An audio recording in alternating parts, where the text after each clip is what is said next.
Grande Zico! Fala, Fernando. Tudo bem? Tudo, Boa tarde. Prazer tudo, grande. o prazer é todo meu, Zico. E eu estava falando aqui que, assim, é uma honra ter você aqui na minha live, porque eu não te considero um dos melhores jogadores do futebol brasileiro, mas sim do mundo. Porque se você pegar os jornalistas e do mundo inteiro, mandar fazer uma lista com 10, 15 jogadores do mundo, você está na lista com certeza, cara. Então, é uma Obrigado. honra. E a honra também é que você está me seguindo no Instagram. Eu falei, quando eu vi que o Zico está me seguindo no Instagram, eu quase que caí para trás, pô. Tudo legal, tranquilo? Quem Tu- Tudo mandou um bem, grande Zico. abraço foi o nosso querido RR, Rodrigo Rodrigues. Ah, ele é demais. Ele é Já demais. fez aí. Depois eu pago o almoço. Só que ele acha que jogava bola, né? Não jogava nada. Será?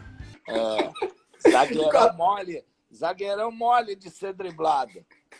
Até porque o peso dele não ajuda muito, né, Zico? Agora sim, mas ele era mais magrinho. Aí cismou aí, quis mostrar para mim, pro Muricy, fazendo umas embaixadinhas, achando que isso é jogar bola. Tinha que ir pro circo. Ô, Zico, você, além de ser um grande jogador, você trabalhou como comentarista e você tem o canal Zico 10, que é muito legal no YouTube, que a gente acompanha sempre. Hoje em dia eu tô no poker. Eu prefiro Tá no poker, né? Eu prefiro poker. Quando tu gosta de blefar? Eu gosto. E a gente sabe que para TV, que você foi comentarista de TV, para o YouTube existe uma certa adaptação até de linguagem, né, cara? Mas você se adaptou com muita tranquilidade, né? Principalmente porque a gente está acostumado a dar muitas entrevistas, né? Participar de muitos programas e tal. Então, a gente vai adquirindo certas experiências e, com o decorrer do tempo, você consegue se comunicar melhor, até mesmo para fazer as perguntas, né? Tudo na vida é amadurecimento. Então, hoje já está bem mais fácil, não precisa, a gente tem, às vezes, um roteirinho, né, de algumas coisas, mas dentro do que o convidado vai respondendo, você tem condições de embarcar ali e falar daquilo. E eu, como tenho uma ótima memória, então isso me facilita bastante para poder lembrar e também não ficar através de me guiando por questões de roteiro, né? Então, eu Sim. acho que o importante é você ser o mais natural possível. Até para o próprio convidado acaba ficando muito legal o papo, né? As O histórias. Flamengo, inclusive, está com uma liminar para voltar aos treinos, mas ainda não conseguiu aplicar isso. Mas a gente teve, né, o problema do Jorginho, que foi um massagista que você conheceu, que acabou falecendo com Covid. Como que você está vendo esse comportamento da diretoria do Flamengo de querer voltar, mas ao mesmo tempo tudo isso acontecendo neste momento? Por coincidência, eu até falei ainda há pouco com o doutor Tanuri, porque ontem nós tivemos uma reunião com toda a direção lá do Kashima, né, da comissão técnica, e eles têm um protocolo da volta aos treinos. Hoje existia a possibilidade do primeiro-ministro declarar emergência no Japão ou não. Se não fosse declarada essa emergência, é lógico que os jogadores iam continuar num ritmo de treino, mas de treino com um protocolo de um grupo assim, de 7, 8 jogadores, né, num período, depois mais 7 outro período. Quer dizer, seriam 2 grupos de 7, 8 na parte da manhã e 2 na parte da tarde, com um distanciamento de 1 metro. Você não pode ter jogos, mas pode fazer treinamentos individuais.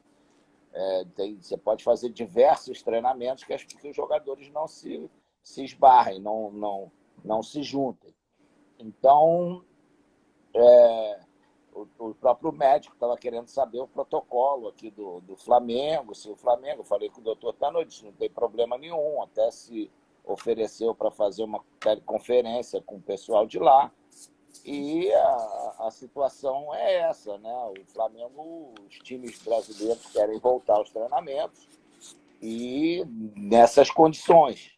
Pelo que a gente tem ouvido falar, você não pode estar a distância é menos de 1 metro ou 2 metros, não sei. Então, como é que você vai fazer um treinamento coletivo, um joguinho mesmo campo reduzido, se um vai se esbarrar no outro? Isso não está sendo recomendável. Então, a gente não sabe como isso pode acontecer. Agora, eu acho que, no meu modo de ver, se há qualquer possibilidade de um risco, o Flamengo mesmo fez todos os exames, parece que deu 3 jogadores com Covid, mais 8 funcionários. Então, é lógico que isso tudo tem que ser tá muito atento. E o Departamento Médico do Flamengo é um departamento médico que tem tido uma responsabilidade muito grande com os problemas e tem tido resultado excelente, né, nesses últimos anos.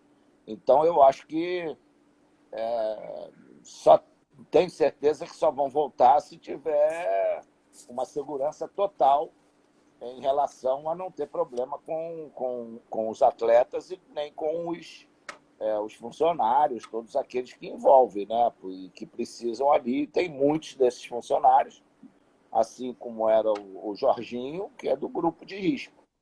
Então, a gente tem que sempre preservar a vida humana. Eu, particularmente, eu sou muito contra a questão do futebol sem público.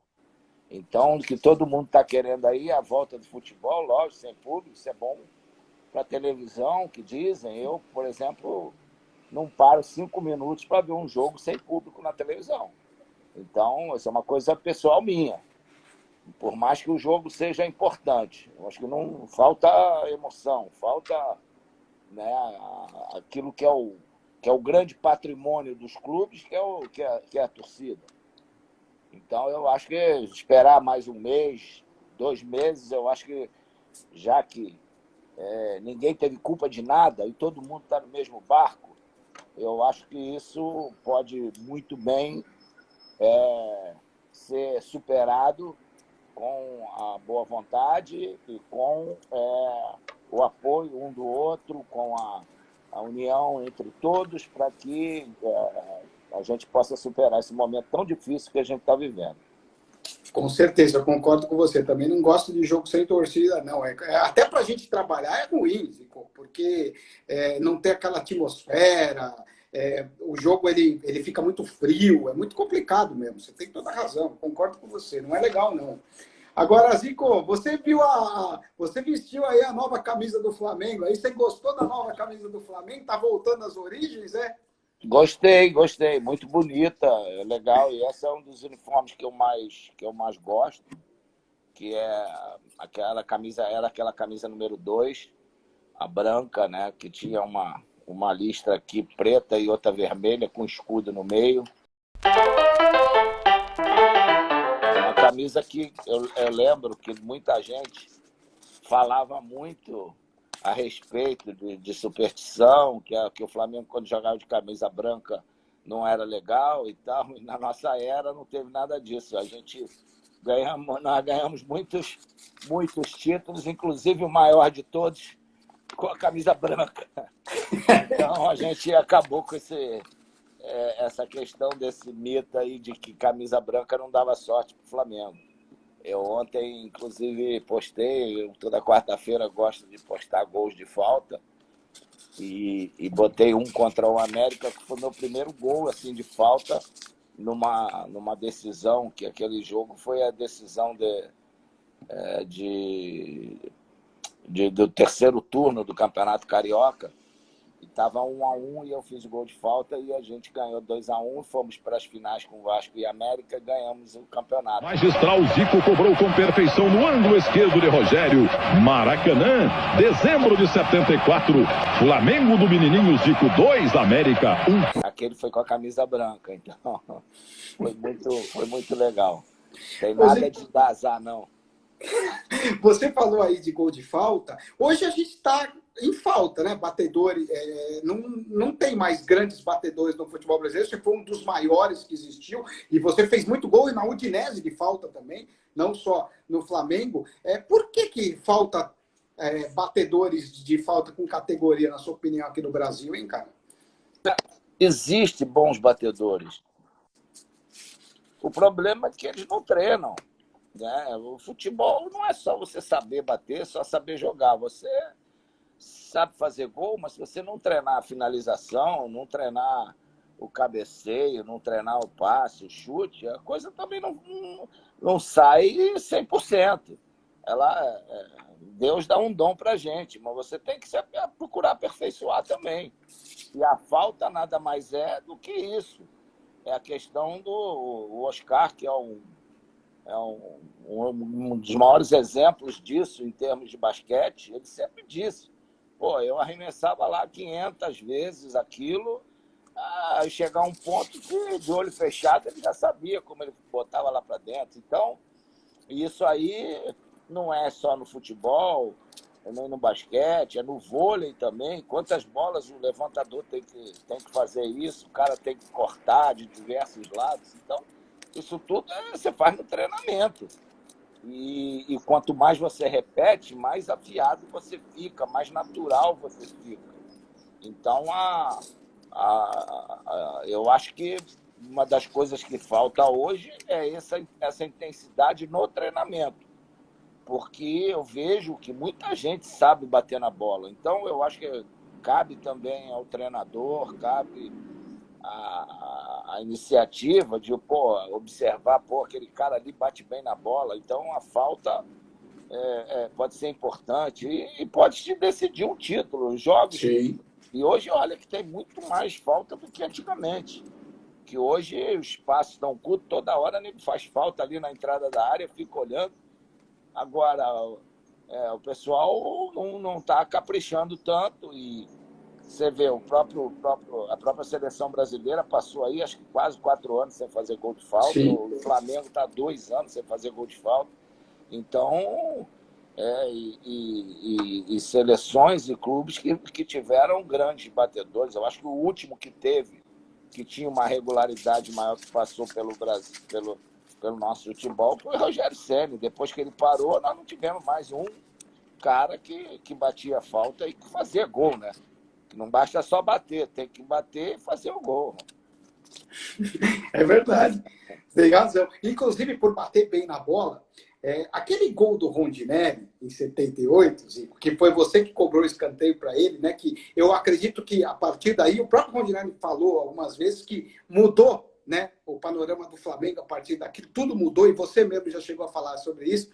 É verdade, Zico, que teve um narrador uruguaio que falou: joga a bola no Rondinelli, joga a bola no Rondinelli, aí você meteu a bola lá, é verdade isso aí?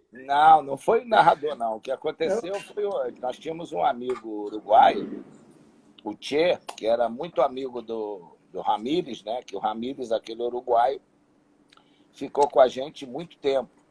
E a gente fez muita amizade. E o Che era um fotógrafo, ele ficava sempre atrás do gol. E ele, na hora que eu estava ali, eu estava pela direita, eu não costumava bater escanteio. E a bola caiu por ali, e na mesma hora ele falou: vai lá e bate logo que está acabando o jogo. Porque naquela época não tinha, como é que se diz? Não tinha no campo o relógio, né, que você acompanhar. A gente imaginava que estava, mas não estava. Ele falou: tá acabando, vai lá e bate logo. E aí eu fui lá bater, mas o negócio da batida do Rondinelli não é que o Rondinelli, eu tinha com ele algumas jogadas treinadas de faltas, daquelas faltas laterais. Nós já tínhamos feito alguns gols com o Rondinelli, porque o Rondinelli é um dos caras que eu vi, não vi ninguém melhor do que ele. Saltar, e ele saltava de parado. Às vezes você vê na corrida é uma coisa.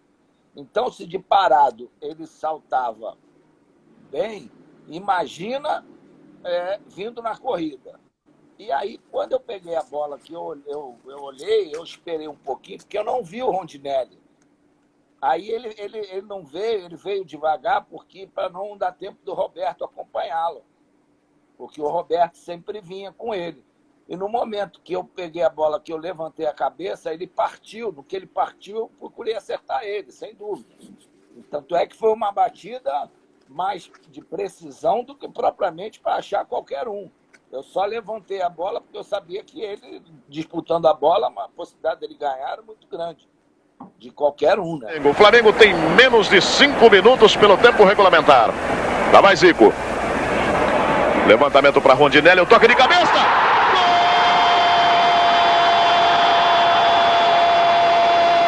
Gol de Rondinelli para o Flamengo. E a partir dali, né, o Flamengo cresceu de uma maneira, né, Zico, absurda, né? A gente tinha aquela nossa geração, foi uma geração que teve muito sucesso embaixo. A gente já tinha ganho um título em 74, mas ficamos 3 anos sem ganhar nada e sem disputar uma final. E aí começaram a contestar bastante essa nossa geração. E eu não tenho dúvida, se a gente perdesse aquele título, eu acho que seria desfeita aquela geração. Então, aquilo ali foi uma afirmação muito grande. Dali em diante, a gente seguiu num caminho excepcional e vieram mais 2 gerações, né, a respeito veio mais uma geração, que foi a do Moser e a do Leandro, do Figueiredo, porque naquela ali já estava junto a nossa com a do Adílio, do Tita e do Andrade. Então, veio uma terceira, que aí formou aquele timaço, né, a partir dos anos 80. E aquele início ali, a gente, 78, ganhando, a gente, foi para 79, e aí ganhamos tudo, ganhamos 7 turnos seguidos. E aí entramos no Brasileiro com a corda toda para ganhar e conseguimos também. Então, sem dúvida, eu sempre digo que aquele gol do Rondinelli foi o gol do grande início da nossa caminhada e da nossa história no Flamengo. Aquele Flamengo é melhor que o Flamengo atual, né, Zico? Aí é de cada um, né? Eu não gosto de comparar porque são épocas diferentes, períodos diferentes, adversários diferentes, momentos diferentes,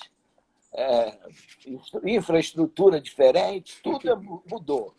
Então, comparação não. Acho que o mais importante é que a nossa filosofia se encaixa com a de hoje. Quer dizer, o nosso objetivo de sempre conquistar, tá 1-0, quer fazer o segundo, o terceiro, que ganha um título, quer ganhar outro. Então, há uma união grande entre os jogadores, um belo entrosamento em todos os sentidos, e eles justificando o belo investimento que o Flamengo fez, né? O Flamengo investiu em todo esse time. Você vê que não tinha ninguém que você pudesse dizer o Flamengo não gastou nada com esse aqui, gastou com todo mundo. Então, é importante que os jogadores correspondam dentro do campo e saibam o investimento que foi feito. Aquele time nosso não custou nada para o Flamengo, né? Porque é tudo formado na base. Então, a diferença, a meu ver, foi essa. Zico, você acha que o Jorge Jesus fica com o preço do euro lá em cima, cara? Ou você acha que a coisa vai complicar na hora da renovação aí? Porque você entrevistou ele no seu canal, inclusive. Jorge Jesus ou Mister? Não, Mister. Mister. O que me deu parecer foi isso, que se ele só sairia se fosse assim para um time tipo Barcelona, Real Madrid, esses times tops lá da Europa. Ele acha que ele tem um time muito bom na mão, e tem mesmo. Então, se fosse para sair, para um time que fosse de ponta como o Flamengo. Ele pareceu ainda engasgado com a perda do Campeonato Mundial lá para o Liverpool, e ele está querendo repetir essa dose. Então, eu acho que, ainda mais tudo isso que aconteceu agora, é difícil que os clubes queiram investir numa coisa assim diferente. Então, eu acho que também a questão de mudança de mercado, eu acho que vai complicar um pouquinho, porque os clubes não sem receita, né? E tendo que manter os pagamentos, os profissionais, ainda fazer um investimento alto, eu acho que ele, a meu ver, permanece no Flamengo.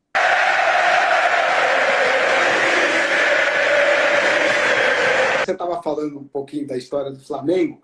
O Merica sofreu muito na tua mão, cara? Você zoava muito com ele? Na minha mão, não. Não vem jogar só para cima de mim, não, né? Meriquinha era um cara muito alegre, muito legal e um cara que se adaptou bem com a gente. Mas ele gostava de uma sacanagem, né? Então, vento que venta lá, venta cá também, né? Teve uma da sauna, né, Zico? Que foi muito legal também, né, cara? Porque como é que a gente vai imaginar que o cara não sabia o que era sauna? Pô, ele já morava lá em Alagoinha, num lugar quente pra cacete, que não precisa de sauna, né?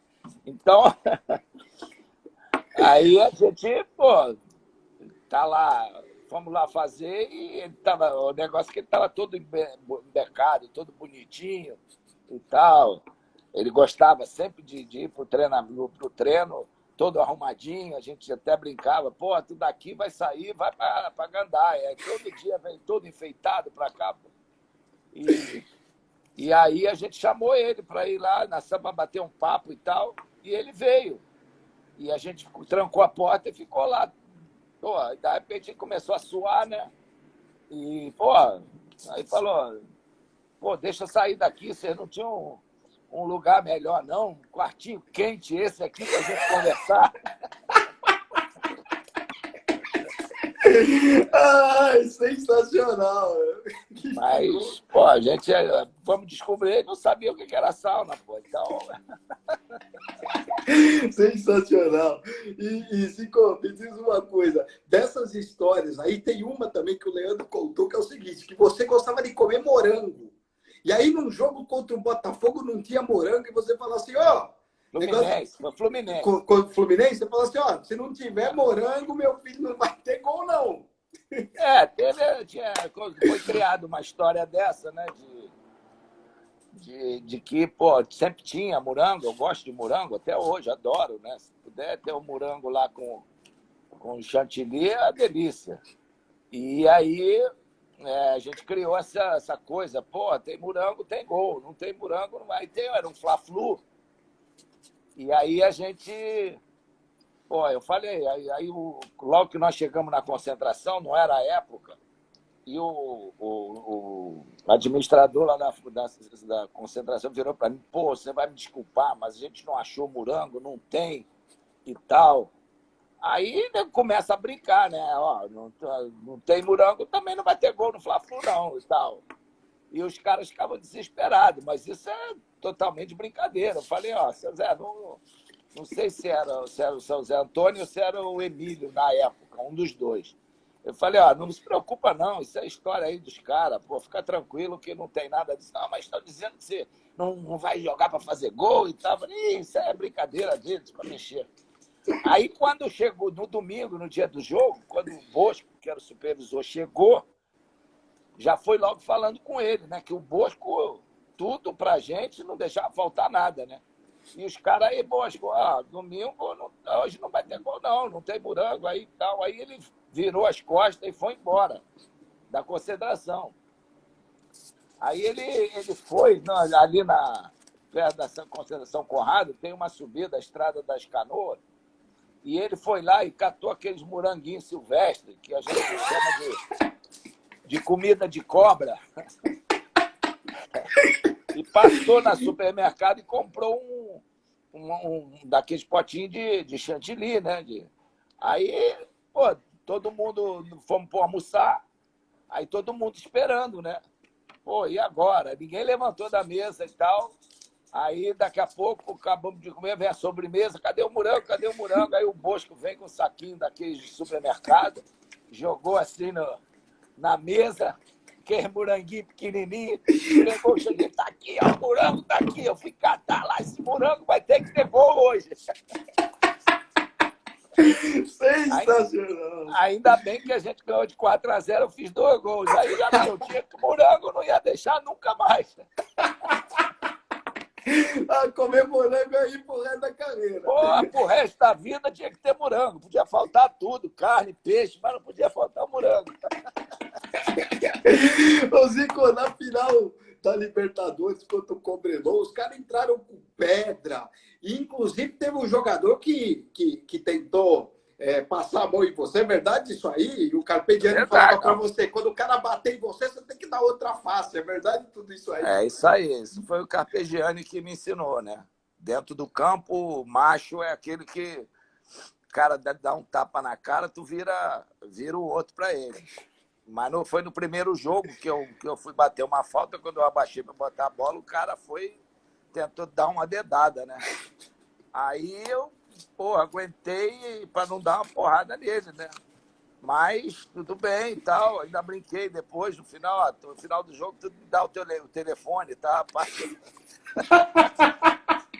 Aí, lógico, ele começou a rir e tal. E nos outros, como foram 3 jogos, cada jogo tinha uma coisa diferente. No segundo, lá no Chile, o cara jogou com pedra e arrebentou o supercílio do Adílio, do Lico. Tanto é que o Lico não pôde nem jogar, por causa não conseguia abrir o olho. Ele estava com. E além das cotoveladas, além de bico, chute, faz qualquer coisa. Então, por isso é que aquele título tem um sabor diferente, porque foi a vitória do futebol contra a violência, né?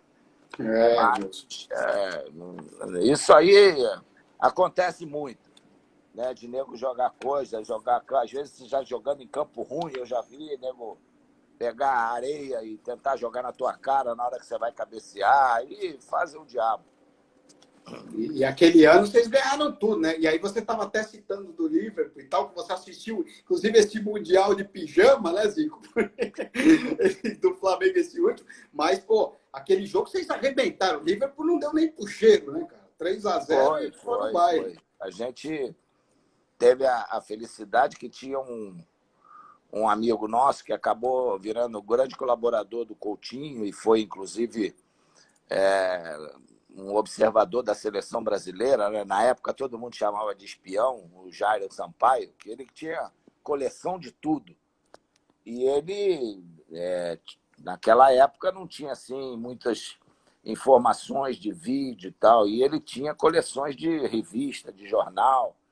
Então ele sabia de tudo do Liverpool e aí ele levou tudo isso para o Carpegiani. Então a gente já sabia tudo sobre o Liverpool. Talvez o Liverpool, essas informações não tivessem sobre o nosso time.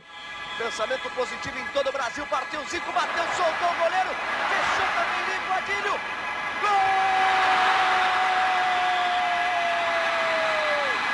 Alguns jogadores eu mesmo já conhecia, que já tinham jogado contra pela seleção brasileira, mas era um timaço. Agora, a gente não sabia de vídeos, aquela parte tática, a gente tinha de informações das escalações, das mudanças, de quem jogava, quem estava acostumado a entrar, sair, a forma de jogar. Então, eu acho que isso foi uma pequena vantagem que nós tivemos sobre eles naquela final. Agora, o que prevalece mesmo é a qualidade do nosso time também, que era muito boa e superior ao deles, né?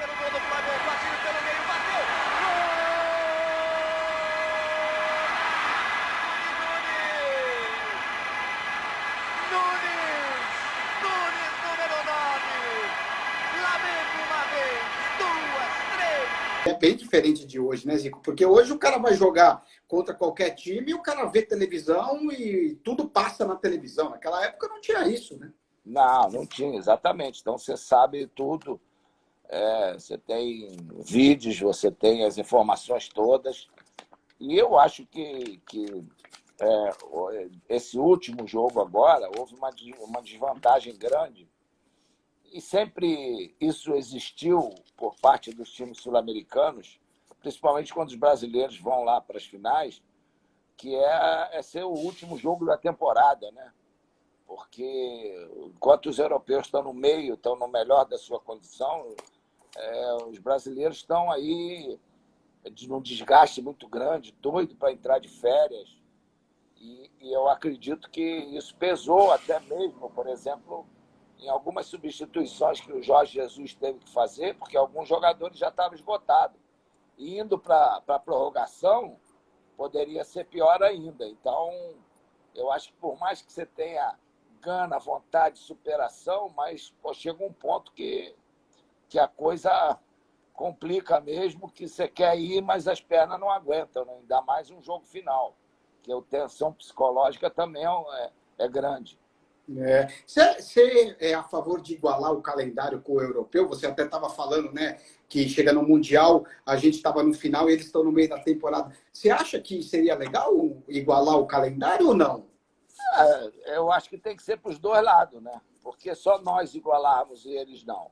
Eles não querem jogar no verão. Eles não jogam. Então, por que a gente tem que jogar com temperatura lá em cima? Então, eu acho que, infelizmente, é uma questão da natureza. Eu acho que cada um na sua. Eu não sou favorável de você jogar em temperatura de 35, 40 graus. Então, no mês de agosto, você vê que eles fazem as pré-temporadas deles lá, mas de campeonato que é bom, raramente tem. Entendeu? A não ser, já começa nos países mais frios. Então, eu acho que a gente tem que preservar também a questão, principalmente no Brasil, que as temperaturas são bem mais altas do que nos países da Europa, né? Que ficam ali com temperatura alta num mês. Nós ficamos aqui 3 meses. Você tem razão mesmo. Ô Zico, faltou a Olimpíada na tua carreira só? Inclusive, em 72, lá você não foi por causa de problema político? Te vetaram por causa do seu irmão, o Nando? Não, eu não acredito que seja isso, não, sabe? Possa ter tido influência, né? Isso aí é uma teoria até da minha irmã, que é psicóloga, que estuda muito sobre essas coisas e tal. Eles viveram problemas sérios nessa época. Então, pode ser que isso tenha pesado um pouco, porque naquela época, digamos, as comissões técnicas eram formadas todas por militares, né? Então, eu acho que não foi por isso, não, porque senão não teria ido nem para o pré-olímpico. Uhum. E ainda mais que eles, estando no Flamengo,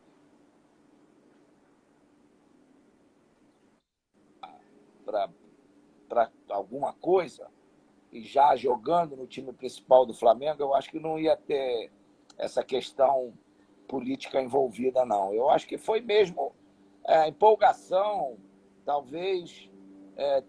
Teve um torneio antes na França para abaixo de 18 anos, e que a seleção brasileira foi muito bem, muitos jogadores se destacaram, e boa parte da comissão técnica da Olimpíada estava nessa seleção. E aí optou por levar essa turma.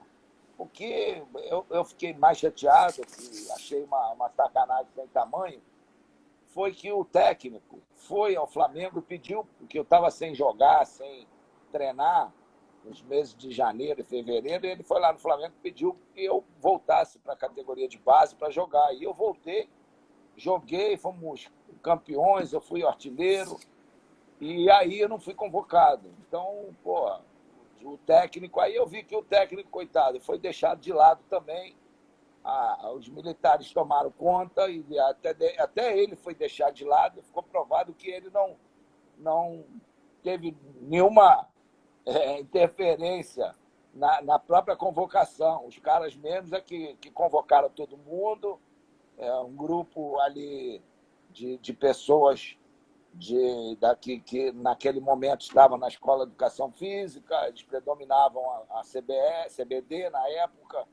Então, tiveram outras escolhas e, inclusive, deixaram o próprio treinador de lado. Ele acabou não tendo nenhuma participação. Os jogadores que estavam com a gente no pré-olímpico e foram para a Olimpíada falaram mesmo, não, quem dava escalação era outro, quem dava treinamento era outro. Então, foi uma pena, porque o São Antonino era um cara muito legal, muito sério, gente boa, cara do bem, mas infelizmente acabou sendo conduzido pelaquela turma que tomou conta por muito tempo da CBD, né? O maior gol que você fez na carreira foi com a seleção brasileira, aquele jogo contra a Iugoslávia, lá, que você quase entrou com bola e tudo e não quis entrar para respeitar os caras. Pintou, ganhou, invadiu. Olha o gol! Olha o gol! Gol!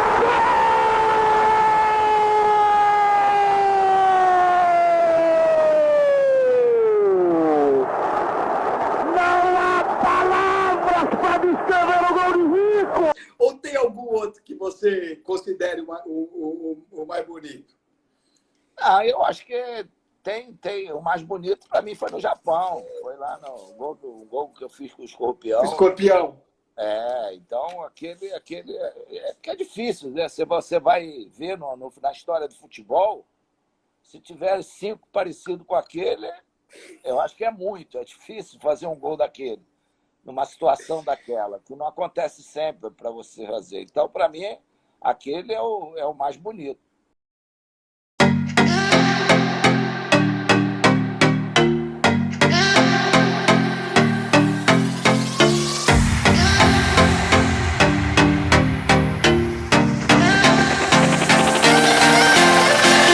Pela plástica, pela dificuldade e pela coragem de tentar aquela jogada também, né? Que você pode muito bem, numa situação daquela, tentar fazer outro tipo de jogada, não arriscar. Então, eu acho que aquele, para mim, é o primeiro. E você tinha se despedido do futebol e você foi para o Kashima e jogou e fez uma revolução completa no Japão, né, Zico? O futebol japonês antes de Zico era um e depois do Zico foi outro completamente diferente, né, cara?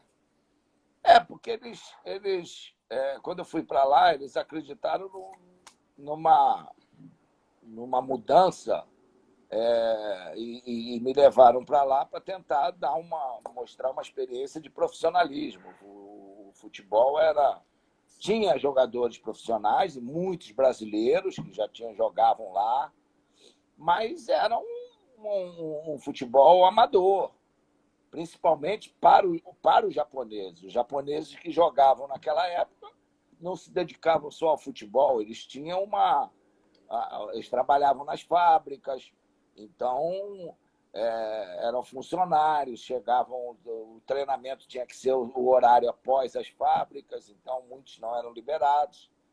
Então, a profissionalização, eles tinham que escolher.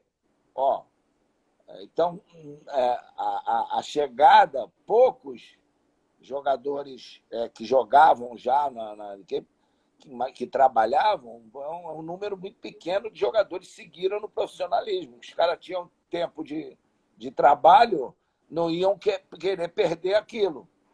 Então, no primeiro turno, eu comecei a fazer uma análise e começaram a chegar alguns jogadores novos e eu comecei a montar o time no sentido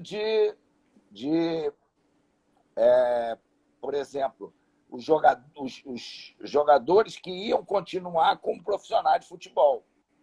Então, no time, a gente tinha que ser primeiro ou segundo para poder ir para a J-League. Então, eu vou montar esse time, que aí, se a gente subir, a gente já tem uma base para ser o Kashima na J-League. E correu tudo bem. Agora, só 2 jogadores no meio-campo que eu não achei ninguém melhor do que eles. Que iam parar de jogar. Eu falei, não, mas a gente, como precisa ganhar, eu tenho que... Falei, esse cara não posso deixar eles de fora. E aí o meio-campo fica esses 2, eu, e na frente tinha o Milton Cruz e mais 2 japoneses jovens que davam pro gasto. Então a gente conseguiu chegar em segundo lugar com 3 rodadas de antecedência e isso deu uma tranquilidade grande. E aí, quando a gente já foi para a J-League, que teve um campeonato antes de começar só entre os que iam disputar, a gente já teve uma boa participação. Eu levei o Carlos Alberto, que estava parando no Botafogo, e depois levei o Alcindo para o lugar do Milton Cruz. Então, a coisa funcionou bem, o Kashima se tornou uma grande referência lá no Japão. Hoje é o time com o maior número de títulos na história da J-League. E agora, sábado, completa 27 anos que a gente estreou na J-League. Nós ganhamos do Grampus do Lineker, da Nagoya, de 5-0, e eu fiz 3 gols. Anteontem mesmo eu dei uma entrevista para o Japão. Que legal. Uma recordação muito boa. E aquilo ali modificou a minha vida, que eu tinha uma paz, uma tranquilidade de ir em tudo que é lugar, de andar de trem, de andar de ônibus. Voltei minha vida normal, né, de cara desconhecido. Pegava aqueles trem brabo lá para ir para Tóquio, aquela que você fica parado, o nego te empurra, tu vai lá para dentro junto. Então, vai poder ir no supermercado, poder ir no shopping, tudo que é lugar. E depois daqueles 3 gols, cara, eu fui manchete em tudo que é lugar, em todos os jornais do Japão, em televisão e tal. Aí, no dia seguinte, que eu fui pegar o trem para ir para Kashima, já todo mundo queria autógrafo. Aí foi um desespero. E aí eu tive que mudar totalmente a minha vida, comprar um outro carro para poder ir para Kashima e voltar. Às vezes eu ia num dia, dormia lá na concentração, voltava só no outro dia, porque era uma coisa muito desgastante andar 110 quilômetros todo dia e de volta, né? Nossa Senhora, eu imagino. E você lá no Japão quase meteu fogo na casa, é verdade? Exageraram um pouquinho nisso, exageraram um pouquinho. Mas podia meter fogo mesmo, porque ali se pega fogo, você não está olhando em alguma coisa, aquela coisa é tudo. Papel leva tudo. Como é que foi aquele momento? O que aconteceu? Conta pra gente aí, Zico. Eu não cozinha, eu passo longe, né? Então, eu também. Eu não sei cozinhar, eu aprendi a fazer café depois de 40 anos. Eu liguei e fiquei com vergonha de ligar para a Sandra, liguei para minha sogra para dizer como é que faz. Ela falou, ela já tinha morado lá, ela falou, tem isso ali, tem isso aqui, você vai, pega. Aí ela falou, tem que ligar o fogão para esquentar a água. Eu falei, como é que liga o fogão? Aí ela já sabia, tem um botão aí e tal, você vai ligar, vai acender o fogo ali do lado e tal. Toma só cuidado na hora de desligar. Aí, tudo bem, eu aprendi a fazer café, aprendi a fazer ovo mexido. E a Sandra deixava uns bifes preparados. Eu botava manteiga na frigideira e passava o tempero em cima da carne e fazia também. Então, e ela sempre deixou o Tupperware com feijão, arroz, as coisas que é só botar no micro-ondas e esquentar. Só que num desses dias eu tinha um Tupperware muito pequeno. Aí eu abri, era uma empada de queijo, eu falei, vou botar essa empada, vou comer ela antes para que não ficar mais tempo aqui. Aí, eu deixei lá e botei no 1 minuto, né? E fui fazer xixi para voltar. Quando eu voltei, cara, aquele negócio estava saindo fumaça do micro-ondas e tal. Aí eu fui na tomada, desliguei logo. O negócio, ainda bem que não explodiu na minha cara. Aí eu vi lá tudo, abri assim a porta do micro-ondas, cara, aquele negócio, aquela fumaça toda em cima, amarela. A porra do Tupperware não era próprio para botar ali. O plástico derreteu, você imagina aquele cheiro de plástico. E o pior não foi nisso, o pior foi que eu inalei aquela porra toda, né? E ficou aquela coisa aqui no peito e tal, e eu tentando respirar, abri a janela toda da casa, aquela porra toda. E aí eu liguei pro meu intérprete, fala com o doutor que aconteceu isso, assim, poxa, eu tenho que tomar alguma coisa, o negócio dessa fumaça pô, pode ser tóxica no pulmão. Ele falou assim, diz para ele o seguinte, se tiver com alguma dor e ele não estiver conseguindo respirar, a gente tem que ir logo para o hospital em Tóquio para poder operar essa porra. Eu falei, porra, aí foi pior ainda. Ai, muito bom, que sensacional. E como é que foi ir para a Índia, cara? Porque a Índia também, né, era um país que até hoje é complicado. Mas a Índia a gente, porra, vivia num mundo de um conto de fada, né? Hotel 5 estrelas e, cara, a gente ia dali com motorista, carro bom, ia para o campo, voltava, você não ia sair para lugar nenhum, que não dava. Comia no restaurante, no hotel e tal, tinha tudo lá, porra.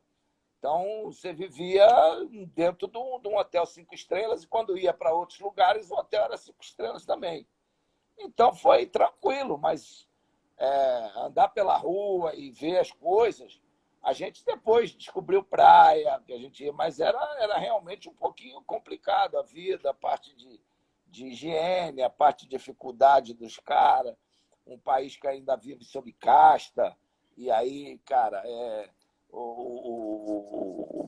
os caras que são, às vezes, mais negros não podem ficar sem camisa para não escurecer mais, que quanto mais escurece, pior para eles. Então, é uma coisa problemática. Você não pode dar gorjeta porque o povo lá mais rico reclama. É um negócio meio complicado de se viver, mas é um país muito tranquilo, né, em termos das pessoas. Eles vivem dessa forma numa boa. Se eles se rebelassem, se fossem rebeldes, ia ser uma confusão sem tamanho.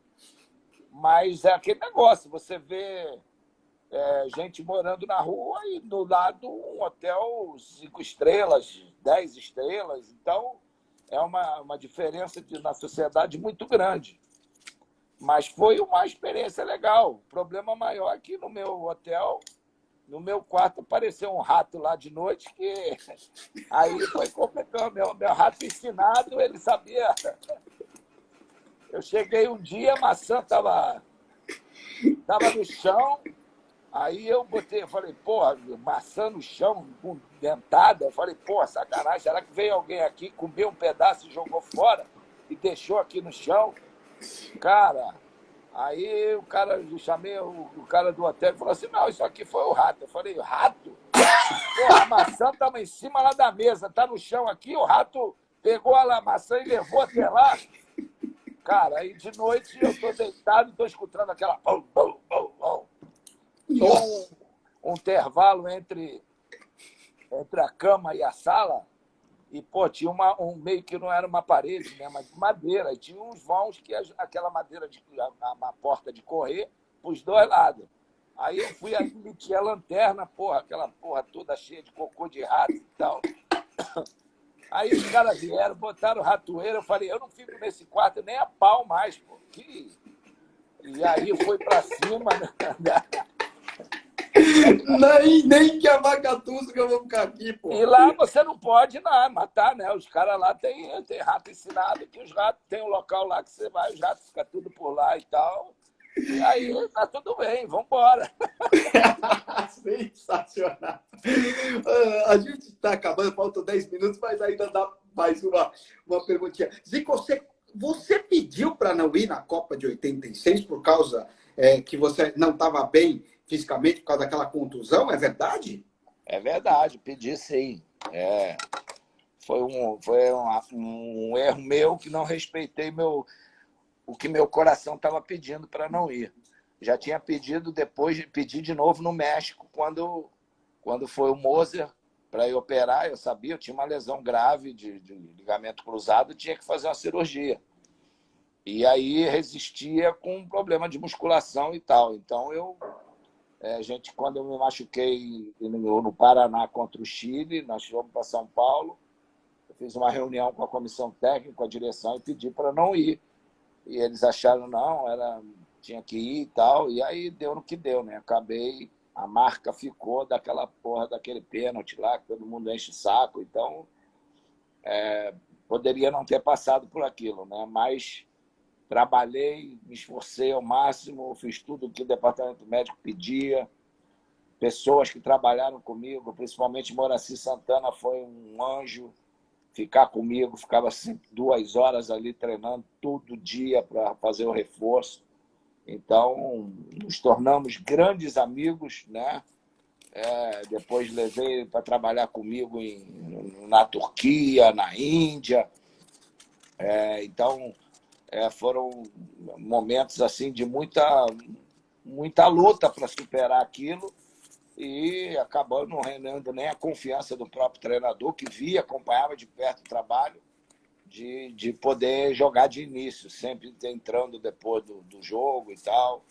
Não era uma coisa que eu estava mais acostumado. Então, mas Deus sabe o que faz, a gente entrega na mão dele e vamos que vamos.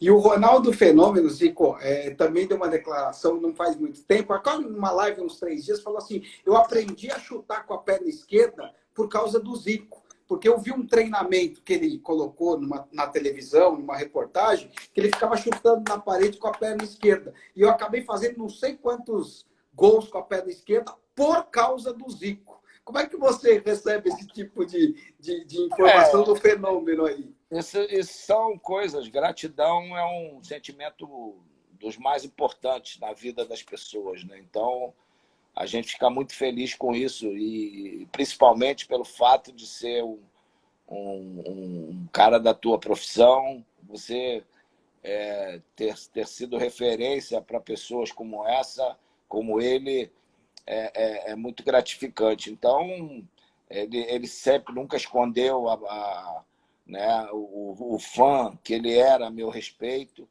Me tornei amigo, trabalhei com ele, cara espetacular, e sou muito grato por isso. E acredito que muitos deram declarações nesse sentido, né, em termos da minha carreira e tal, e eu acho que isso é melhor do que um título, né, porque isso é o que vai ficar para sempre.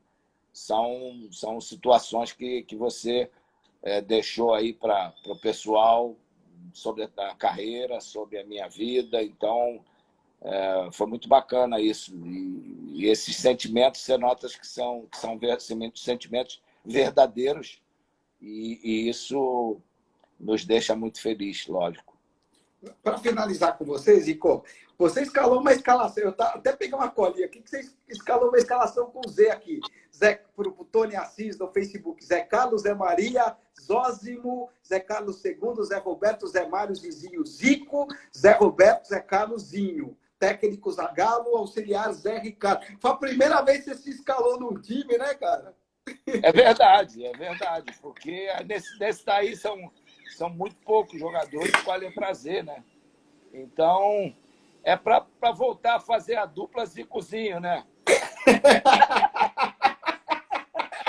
E que dupla! Mas eu queria fazer uma seleção de jogadores que eu vi, tá? Mas o Zizinho é um caso à parte, entendeu? Eu teria botado, se eu tivesse encontrado outros jogadores, muitos outros, na posição, eu botava o Zizinho na minha posição e eu sairia do bolo. Mas eu não encontrei, entendeu? Na minha posição, ninguém com a letra Z.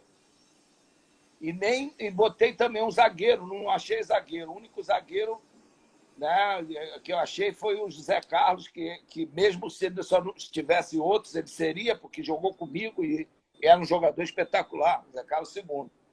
E agora, aí eu procurei um antigo, que foi campeão do mundo, o Zózimo, jogou pouco tempo no Flamengo, foi campeão em 62. Então, os outros não, os outros foram jogadores importantes na história do Flamengo, ganharam brasileiro, ganharam carioca. Então, você vê aí que é uma seleção de alto nível, viu? Uma seleção complicada para enfrentar. Ganharia do Liverpool fácil, viu? E só gente que fica acostumada a botar faixa também, né? Zicão, a gente só tem mais 5 minutos, mas, pô, queria agradecer demais aí por você ter participado com a gente. Eu sou te tenho como uma referência do futebol, você é um ídolo para todos nós, um cara que é sensacional, que a gente gosta muito. E queria agradecer demais, muito obrigado mesmo pelo carinho. Desde o começo que eu comecei a falar com você, sempre me tratou com muito respeito, com muito carinho. Obrigado, viu, Zico? Você não é o que é por acaso não, viu, cara? Obrigado.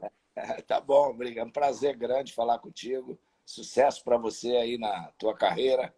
E a gente está aí, né, nessa batalha, nessa luta para poder sair desse momento complicado. É preciso a união de todos e tomara que Deus ajude também nesse momento de fazer as pessoas entenderem, né, que temos que superar essas adversidades e também colaborar com todas essas recomendações que estão sendo pedidas pelas autoridades de saúde. Grande abraço para você, tudo de bom, né? E que corra tudo bem aí na sua vida, se cuida. Obrigado, Zicão, valeu. Você ser bem jovem, né? Só nada, já tenho 45, já estou com uma idadezinha já avançada já, pô. Mas tudo bem. E só uma coisa, tá? Rodrigo Rodrigues, ele falsifica a tua assinatura. Cuidado, viu? Eu sei disso. Mas a turma já sabe, quando vem alguma coisa dele, o pessoal já fica cabreiro. Já pergunta para ele. É ele mesmo foi o Zico mesmo que assinou? Porque ele, de vez em quando... Às vezes, quando eu estava muito longe, aí ele faz direitinho. Faz mesmo, é impressionante. Zicão, obrigado, viu? Um grande abraço aí. Um abraço. Se cuida nessa quarentena, por favor. Tamo junto. Tchau. Valeu. Tchau, tchau. Obrigado.